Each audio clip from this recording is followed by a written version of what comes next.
Había una noche en Madrid en la que todo parecía normal. La ciudad vibraba con ese ritmo inquieto que solo se siente cuando el arte está a punto de romper una frontera. En un camerino pequeño, Enrique Morente afinaba la voz en silencio. Nadie imaginaba que horas después, ese mismo silencio se convertiría en una de las controversias más intensas de la historia del flamenco.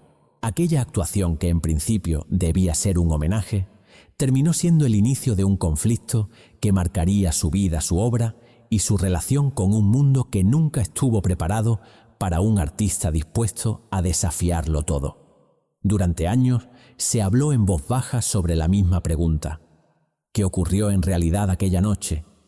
¿Por qué un innovador respetado pasó de ser un maestro admirado a un nombre que algunos querían borrar de los escenarios más tradicionales? La mezcla de tradición y ruptura que él defendía despertó aplausos, pero también provocó una ola de acusaciones, reproches y presiones que nadie quiso admitir públicamente. Morente se encontró en el centro de una tormenta que no había buscado. Una tormenta que reveló hasta dónde podía llegar la resistencia de un arte cuando alguien se atrevía a empujarlo hacia el futuro. Hoy conocerás la verdad completa. Enrique Morente nació en el barrio del Albaicín en Granada, un lugar donde las cuestas empinadas, las plazas silenciosas y las casas encaladas formaban un paisaje que parecía respirar música por sí mismo. Allí el flamenco no era un espectáculo, era una manera de existir. En las tabernas, en los patios, en los zaguanes abiertos, la voz humana se mezclaba con la historia árabe, judía y cristiana que había marcado la ciudad durante siglos. Ese cruce cultural tan intenso y silencioso, al mismo tiempo, moldeó su sensibilidad desde niño. Mientras otros jugaban en la calle, él escuchaba, observaba, absorbía cada matiz del cante que flotaba sin permiso por el aire. Su familia no era una familia acomodada, pero sí una familia donde la música ocupaba un espacio natural. De pequeño ya sorprendía por su memoria musical.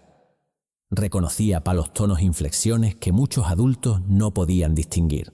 Nadie imaginaba que ese niño tímido de mirada inquieta terminaría cuestionando las bases mismas del flamenco tradicional. En su casa se hablaba de trabajo, de esfuerzo y de respeto por las raíces. Sin embargo, también había una idea marcada por la realidad dura de la posguerra española. Una España en la que el arte podía ser libertad, pero también podía ser control.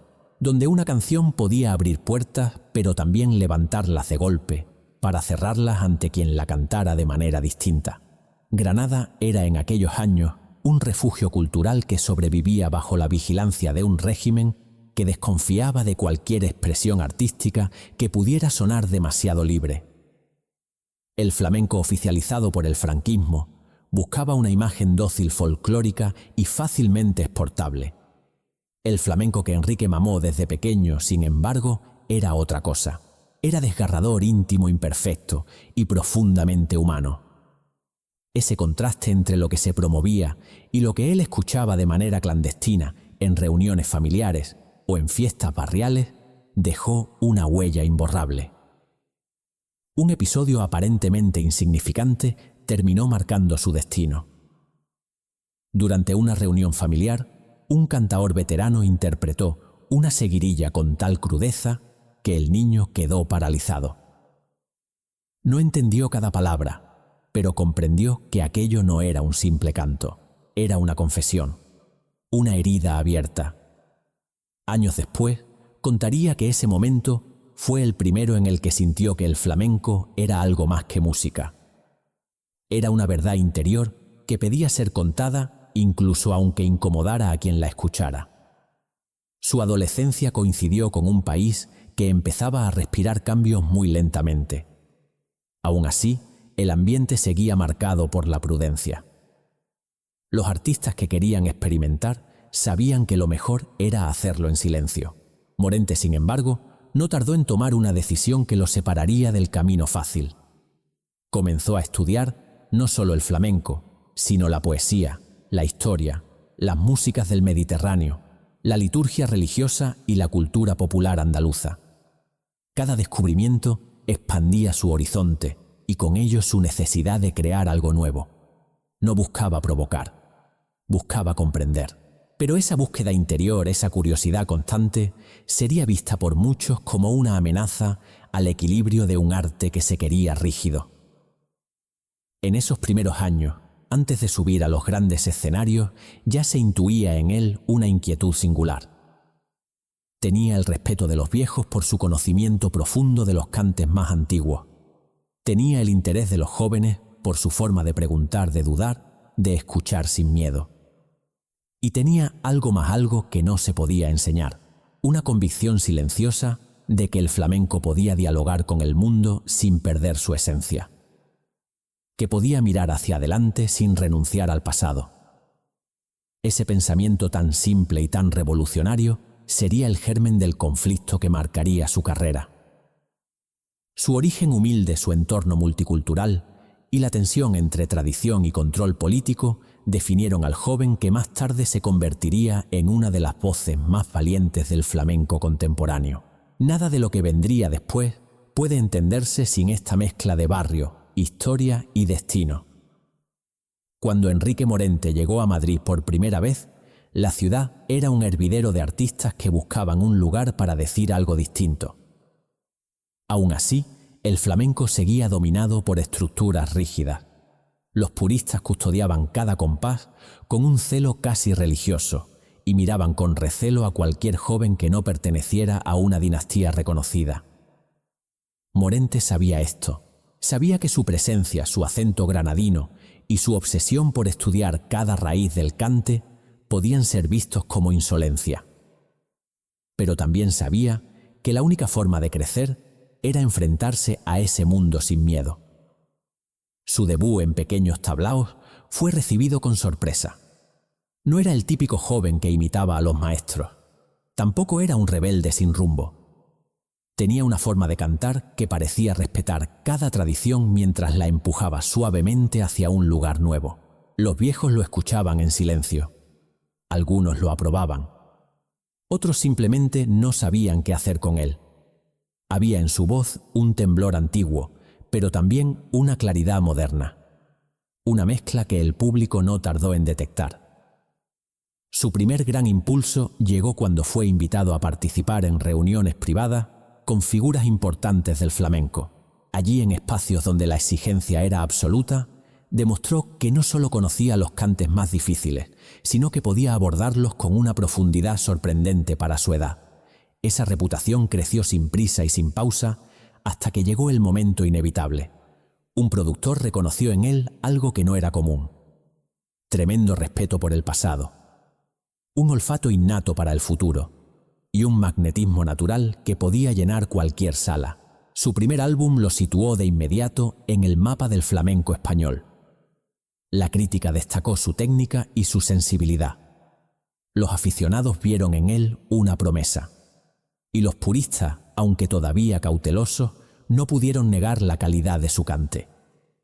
Con cada grabación nueva, Morente ampliaba un poco más el abanico de posibilidades del género. Era capaz de interpretar una soleá con desgarro absoluto y al mismo tiempo recitar versos de poetas a los que casi nadie había asociado con el flamenco. Ese equilibrio entre tradición y exploración lo convirtió en un artista imprevisible, siempre dispuesto a dar un paso más. Los escenarios crecieron, los festivales lo reclamaban. La prensa empezaba a citarlo como uno de los renovadores más interesantes de su generación. Sin embargo, detrás de esa ascensión luminosa había una inquietud que solo él conocía. La sensación de que el flamenco estaba encerrado en un molde que podía asfixiarlo si nadie se atrevía a abrirlo. Su mente, siempre curiosa, se alimentaba de músicas de otras culturas, de la literatura, del arte contemporáneo, de la inquietud social, que se respiraba en una España en plena transformación. Cada estímulo sembraba una idea nueva, una pregunta nueva, una posibilidad nueva. Lo que más llamaba la atención de quienes trabajaban con él era su intensidad. Podía pasar horas estudiando un cante antiguo, buscando grabaciones olvidadas, analizando textos o escuchando músicas de otros países. No buscaba fusionar por capricho, buscaba comprender.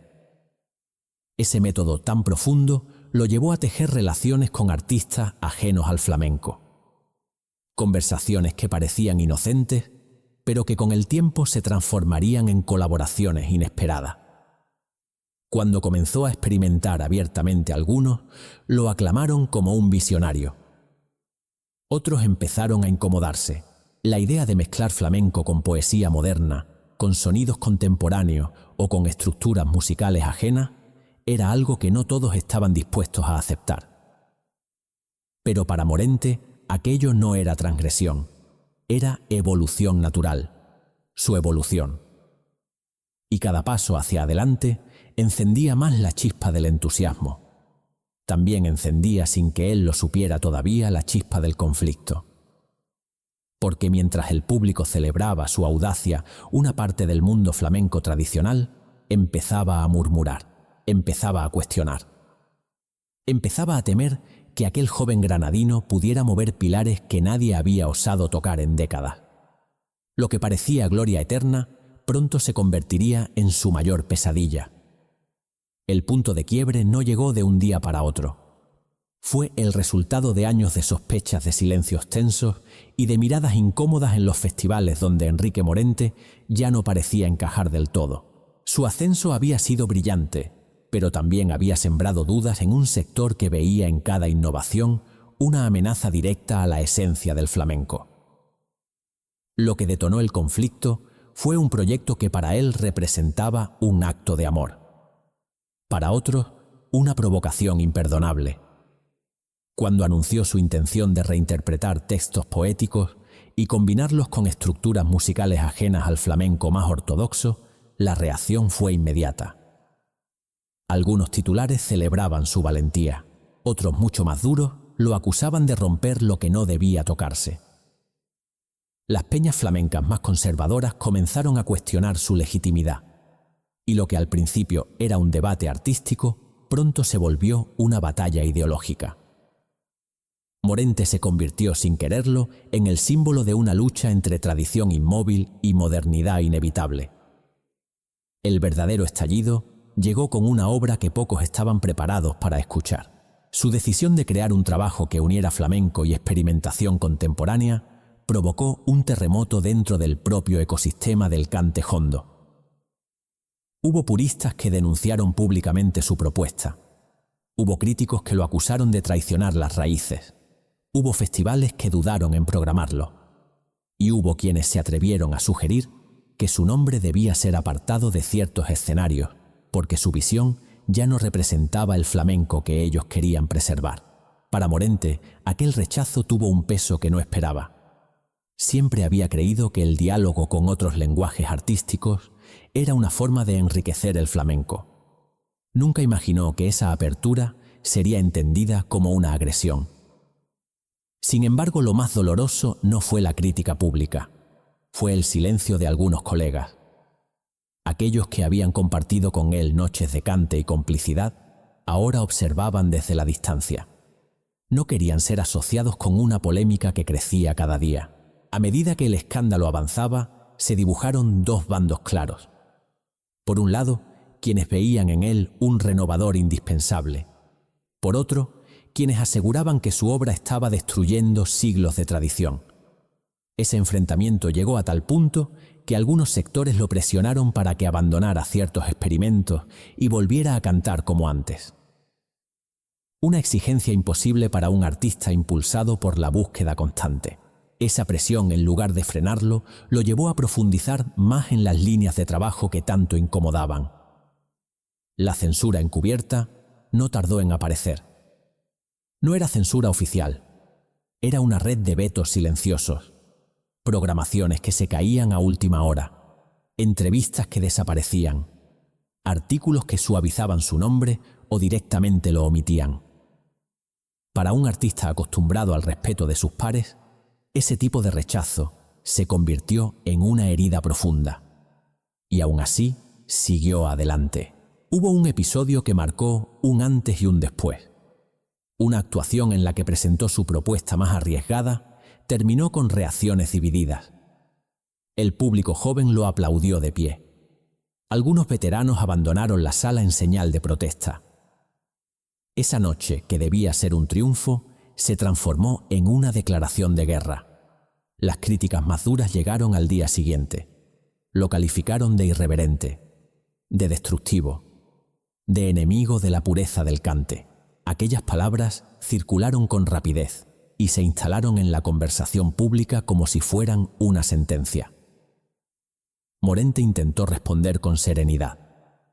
Explicó que la tradición no era un museo cerrado, sino un camino vivo, que cada generación tenía derecho a escuchar el flamenco desde su propio corazón, que él no destruía nada, solo buscaba ampliar la respiración del género, pero sus argumentos tan razonables no lograron frenar el ruido.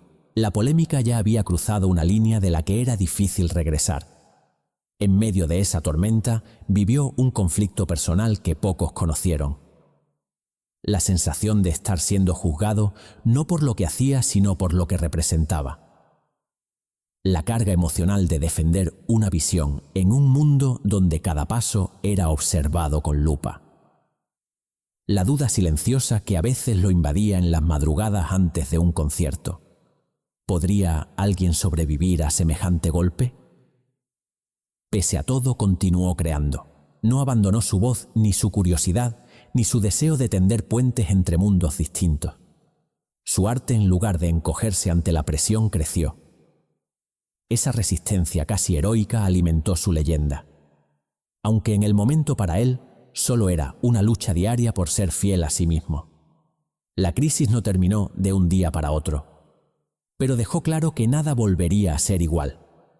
Lo que para uno fue un sacrilegio, para otro fue el comienzo de una nueva forma de entender el flamenco, y Morente, con todas sus heridas, siguió avanzando en un camino que solo él se atrevió a abrir. La crisis no solo transformó la relación de Enrique Morente con el mundo del flamenco, también transformó su propia mirada hacia el arte. Durante un tiempo vivió en un estado de introspección que pocos sospechaban. Seguía actuando, seguía grabando, pero en su interior se acumulaba un cansancio emocional que no provenía del trabajo, sino del desgaste de tener que justificar cada paso que daba. El peso de los cuestionamientos públicos y los vetos silenciosos lo acompañaba incluso en los momentos de mayor inspiración. Hubo días en los que sintió que su voz, tan poderosa en el escenario, perdía fuerza en la vida cotidiana, que el rechazo de algunos sectores había erosionado parte de su confianza. No porque dudara de su arte, sino porque empezaba a preguntarse si realmente tenía un lugar en un mundo que parecía dividirse entre quienes lo necesitaban y quienes deseaban verlo desaparecer del mapa flamenco. Ese conflicto interno se volvió más profundo cuando algunos críticos insistieron en que su carrera se encontraba en declive. Una afirmación que para él no tenía sentido, pero que resonaba con fuerza en los titulares. Morente pudo haberse rendido, pudo haber dado un paso atrás y volver al confort de un flamenco tradicional que sabía interpretar con maestría. Sin embargo, eligió el camino más difícil. En lugar de refugiarse en lo seguro, decidió reinventarse. Esa reinvención no fue un acto impulsivo, fue un proceso lento, silencioso y profundamente personal. Se sumergió en estudios musicales. Amplió su curiosidad hacia culturas que poco tenían que ver con el flamenco. Regresó a la poesía, a los textos que lo habían acompañado en su juventud. Y desde esa mezcla de dolor y búsqueda, nació una etapa creativa más arriesgada, más íntima y más revolucionaria. Uno de los momentos clave de su resurgimiento fue la decisión de colaborar con músicos fuera del ámbito flamenco. Esa apertura que antes había sido motivo de controversia, ahora se convirtió en el motor de su nueva voz artística. Las sesiones con artistas de rock, de música contemporánea y de géneros experimentales le ofrecieron una libertad que no encontraba en los circuitos tradicionales.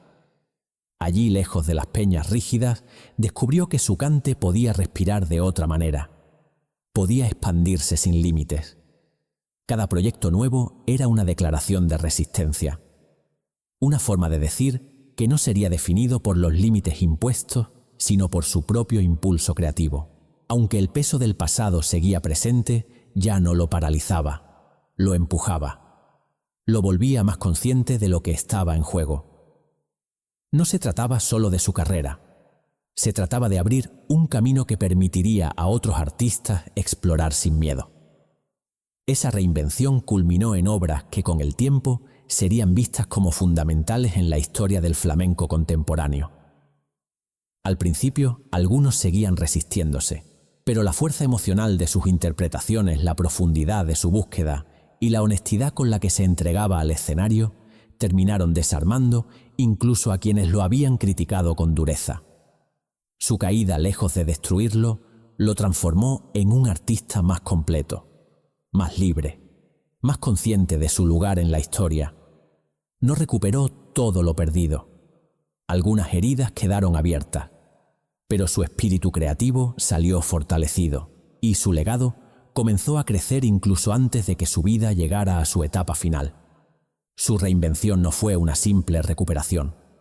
Fue una afirmación contundente de que el arte verdadero no se detiene ante la oposición, se alimenta de ella.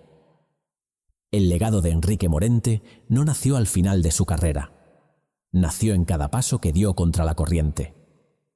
Hoy su nombre aparece no solo en la historia del flamenco, sino en la historia cultural de España, y esto no se debe únicamente a su talento vocal, se debe a su valentía, a su forma de imaginar un género que muchos creían inamovible, a su convicción de que la tradición no debía ser una prisión, sino un punto de partida.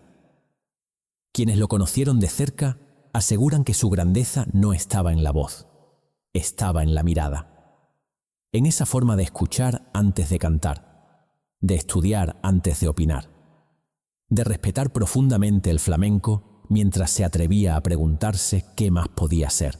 Esa actitud marcó a generaciones posteriores. Cantaores, guitarristas y compositores que crecieron con la idea de que experimentar no significaba traicionar, significaba honrar la esencia misma del arte, que siempre fue un espacio de mezcla, evolución y diálogo. Uno de los aspectos más poderosos de su legado es la manera en que conectó el flamenco con otras disciplinas. Su relación con la poesía transformó la forma en que muchos artistas se acercaban al repertorio tradicional. Al incluir textos literarios en sus obras, demostró que el cante podía ser un vehículo para emociones complejas que iban más allá de la estructura tradicional. Gracias a él, poetas como Federico García Lorca, Miguel Hernández o incluso voces contemporáneas encontraron un eco nuevo en el flamenco. Un eco que se mantiene vivo hasta hoy. En su trabajo más experimental, dejó una huella que trascendió fronteras. Su capacidad para dialogar con músicos de otros géneros abrió caminos que antes eran impensables. No fue extraño que artistas jóvenes, incluso ajenos al flamenco, lo mencionaran como una referencia fundamental. Lo veían como un creador que entendía el riesgo como parte inevitable del arte. Esa influencia sigue presente en proyectos contemporáneos donde el flamenco convive con la electrónica, el jazz, el rock o la música minimalista. Pero su legado no solo cambió la música, cambió la forma en que el público entendía el flamenco. Generaciones enteras que antes lo percibían como un arte distante, empezaron a acercarse gracias a la amplitud emocional y conceptual de su obra. Su manera de cantar, siempre profunda y comprometida, abrió puertas que habían permanecido cerradas durante décadas. Hizo que el flamenco volviera a ser un espacio donde las preguntas eran tan importantes como las respuestas. El impacto emocional que dejó es igual de significativo. Para muchos, Morente representa el valor de ser fiel a uno mismo, incluso cuando el mundo exige lo contrario. Representa la resistencia silenciosa. Representa el artista que no negocia su visión aunque le cueste críticas, vetos o incomprensión. Su figura se convirtió en un símbolo de integridad creativa, de búsqueda, de lucha constante por encontrar un espacio donde el arte pueda respirar sin restricciones. Esa dimensión humana se hizo aún más visible con el paso del tiempo. Tras su partida, la memoria colectiva lo elevó a un lugar especial. Los homenajes surgieron en teatros, festivales, universidades y espacios culturales donde su obra seguía resonando con una fuerza casi física. No era solo recuerdo, era presencia. Una presencia que se mantenía viva en cada interpretación, en cada nueva lectura de sus trabajos, en cada artista que se atrevía a cruzar límites como él lo hizo. Su influencia directa también se proyectó en su propia familia artística, la figura de su hija. Estrella Morente es una de las voces que más claramente ha heredado esa mezcla de respeto por la tradición y apertura al mundo. La continuidad de su espíritu creativo, a través de nuevas generaciones, es una de las pruebas más claras de que su legado no pertenece al pasado, pertenece al presente y sobre todo al futuro. Hoy, cuando se habla de Enrique Morente, no se habla solo de un cantaor, se habla de un creador, de un renovador, de un puente entre mundos que antes parecían inconciliables. Se habla de alguien que cambió la historia sin romperla, que amplió el horizonte sin destruir lo que había, que mostró que la belleza auténtica surge cuando un artista se atreve a explorar la frontera entre lo conocido y lo desconocido. Su memoria continúa creciendo porque su obra sigue viva. Y sigue viva porque está construida sobre preguntas, sobre riesgos, sobre verdad emocional. Morente no fue una voz efímera, fue un mito que transformó para siempre la manera en que España entiende el flamenco y la libertad artística. La historia de Enrique Morente no puede resumirse en una simple línea de tiempo. Fue una travesía marcada por la curiosidad por la rebeldía silenciosa y por una necesidad profunda de entender el flamenco más allá de sus límites aparentes. Su voz cruzó generaciones. Su búsqueda abrió caminos que nadie había imaginado. Su valentía cambió por completo la manera en que España escucha, siente y comprende este arte. Morente no vivió para complacer, vivió para descubrir. Y en ese descubrimiento encontró una verdad que transformó su legado en algo mucho más grande que su propia vida. Hoy, mientras su nombre sigue encendiendo emociones en escenarios, estudios y conversaciones artísticas, resulta imposible verlo como una estrella fugaz. Su obra, su pensamiento y su espíritu creativo continúan respirando con una fuerza que no se extinguirá. Las fronteras que rompió siguen abiertas. Los puentes que construyó siguen en pie. Y cada nueva generación que escucha su música encuentra en él no solo un cantaor, sino un faro. No fue una estrella fugaz, fue un mito eterno en la memoria de España.